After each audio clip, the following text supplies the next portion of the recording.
So something that came up in a session today is talking about when you're performing, when you're singing a song and you're performing to an audience, your level of emotional engagement with the song that you're singing. There has to be a certain amount of letting it touch you, letting yourself feel it, yeah? Because if we are just singing and just focused on our vocal technique or being nervous about people watching us or whatever, like if we're not actually engaged with the story that we're telling, with the lyrics that we're singing, with the emotional sense that's within the song, it's going to be a pretty flat kind of performance, which is fine. It's a fine place to start from. Totally understandable if you're relatively new to performing. But as you get more comfortable with your vocal control and technique and the idea, just getting used to the scariness of being in front of people, we have to come to that next step of letting it touch you and being moved by the music that you're singing. But then also, I wonder, is there a limit to that, a functional limit to that? I think that it depends on the style of music and the context in which you're singing, right? So some people, I think of Amanda Palmer, and her whole thing as a performer is like radical authenticity. Like she's just very in whatever she's doing. She's extremely emotionally expressive. She's very big on connection with the audience. And she sings a lot of material that is very emotionally intense and about, really significant experiences. And she regularly talks about how she's just like weeping on stage during a performance. So that works in the context of her culture, the culture that she's created and fostered with her audience and in her style. But it's not going to be a functional thing for every kind of performing context. You might think of like a classical performance as being on the end of more like very altogether and reserved. As I say that, I'm like, well, the best classical performers, I think, are the ones who obviously are really deeply feeling what they're performing, and there's movement and there's facial expression and there's all that kind of thing. So I'm not trying to say that classical musicians are robots or anything like that. I'm not on that belief train.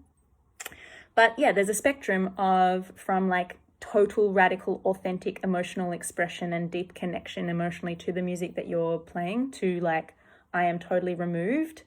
And we're all going to fall like somewhere on that line depending on what we're doing. I was talking with this client today about how I feel like there's certain gates that we have to practice opening. So the first gate is the gate from the music into your heart. Like you have to open that gate to allow yourself to be touched by the music that you're performing. You have to do that even when you're listening to music, but it's easier when you're listening versus performing when you have all the other technique and nervousness to worry about when you're performing. So the first gate is letting yourself feel it, but you can be letting yourself feel it, but not actually showing that you're feeling it. So for some people, they're singing and they're really feeling it internally, but it doesn't show in their face. So for an audience member, you're looking at this person, you're going, they're not feeling it. But they are feeling it internally, but they're just like facially and physically not expressing it. Then I think there's that second gate of letting yourself express that and letting that feeling express out through your face and through your body and through your voice. And then the third gate, I think, is then allowing that to then reach and connect to the audience as well. I was watching a webinar by, I'm going to get her name wrong, someone named, it's either Elisa or Eliza, and her surname is long and begins with W, and I'm not going to even try to pronounce it. She runs a thing called Voice Body Connection, and she was doing a webinar on professionalism and authenticity, and she was talking about the difference between expression and communication. So if you are, like, say you're at Burning Man and you're riding a unicorn naked through the desert, it's like 100% expression. I'm also stealing this from someone called John Wineland, this particular analogy. This is like pure expression, right? You're like totally in, like, yes, I'm feeling joy, or I'm weeping, or, and I'm just totally in the expression. And that's beautiful and appropriate on the playa at Burning Man. Not always appropriate in social contexts. But there are performers as well who will be like that with their connection to the music, where they are really feeling it, really expressing it, like deeply in their own experience of it, often like eyes closed. There's a thing also with people performing with their eyes closed where it's like, I'm very in my own internal emotional experience of this music, but it's not really, there isn't that deliberate intentional connection with the audience as well. So, and there's no right and wrong here. I'm not saying that any of these ways are better or worse than others. It's just like, what kind of performance do you want to create? So it's great to be in your own expression, but then also the next step is, can I have an intention about communicating this feeling and this story to the audience in a way that they can receive it? So that might have something to do with having your eyes open. You don't have to eyeball everybody in the crowd. I often recommend to people, if they're trying to open up a little bit more, look over people's heads, or just like keep moving your gaze around the room as you sing, but you don't have to like directly eye contact anybody, because that can be a little bit intense for both performer and audience, unless you are someone like Amanda Palmer, who very much will like get right in people's faces. So yeah, that intention to communicate and connect with the audience as well. And there's so many different ways to do this in terms of like physically, musically, energetically. And then there's the matter of when we are letting ourselves feel the emotion of a song and we're expressing it and we're connecting it to the audience, where's the balance of not being totally overwhelmed by that emotion? So again, the example of like weeping on stage, if you don't want to get to that point. So for me personally, with the songs that I perform, often they are quite like emotionally intense, original songs that I've written. And I feel them deeply, and I feel all the music that I perform deeply. And, there've been times when I've been going through something difficult and I'm playing at home and I've made myself cry, but I've never made myself cry on stage. And I think what I was talking with my client about today is like stepping into the role of the performer and knowing that I'm here to do a service in this role.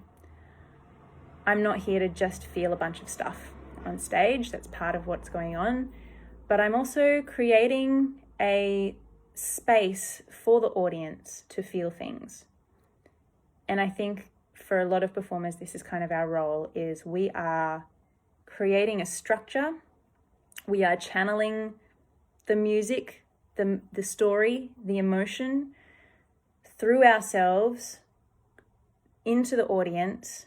Often, it's dark, the audience is sitting in the dark. So it's a safe space for an audience member to sit there and watch a performer. Like, I've had this experience as an audience member going, this performer is expressing a bunch of stuff that I feel deeply, but I don't take the time or space during my daily life to really sit with these feelings and really feel it and really know that that's what I'm experiencing and feeling.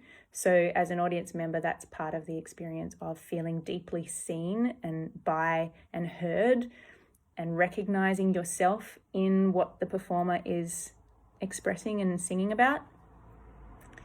When you deeply relate to what they're expressing, you're going, okay, like you might learn things about yourself and you recognize yourself in what they're doing. So the performer has this role of I'm going to feel stuff and express stuff on behalf of the group and be a conduit for that and hold the space for that. And I think about when I performed at my grandfather's funeral, and my stepmom said something quite insightful. She said, when you go up onto the stage, you're Tilly. So that's my stage name, it's just my surname. And there is a difference for me being Tilly versus being Beck. And there's a difference for me being Beck, the teacher, versus being myself at home, which has various different names. But yeah, when I step onto stage, I step into the persona of Tilly. And that doesn't mean that it's fake or inauthentic or forced or put on. It's an aspect of me.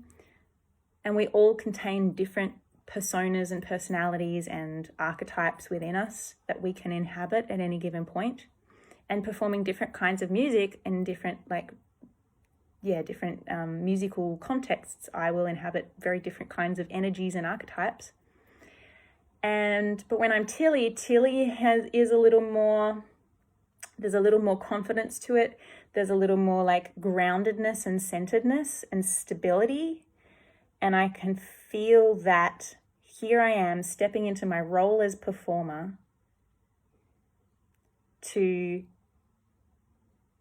enact this service, to hold this space, to create this moment, to use my gift of music to create something for the audience, an experience, a space for them to feel, to experience something in a way that they might not usually have the chance to during their daily lives.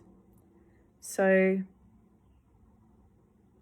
it becomes a lot easier to do that when it's not about like me, here I am performing in front of people and will they like me? And I have a little note on my amp that says it's not about me. That helps me to remind myself that I'm here to perform a service and it's not about me and how good I am or am not. It's about this role that I have and this gift that I have to offer. So that helps in terms of the emotional stuff. I can engage when I'm in that place of being in that role. There's a certain higher rank status that you engage with that enables you to feel something, but also have the structure and stability to hold that energy. It's like that emotional energy can be very intense, but it will not overwhelm me because I'm not just me, the human, the messy, multifaceted person having my emotional experience. I'm in my role as performer, holding this space and creating that structure within myself that then also creates the structure for the audience. And the audience will feel safer in most contexts when the performer has their shit together a little bit. When you're in that more stable position, you might be like totally expressing a lot of stuff. Like when I sing some of my originals, I'm going to be wailing and like squealing and doing all sorts of things expression wise, but it comes from this place of stability, which of course practicing your vocal technique and having that control also supports being able to do that. So even while I'm expressing in all of these intense vocal and physical ways, I know that I'm in control and it's not going to overtake me and overwhelm me and create messiness and instability. So this has been a bit of a ramble.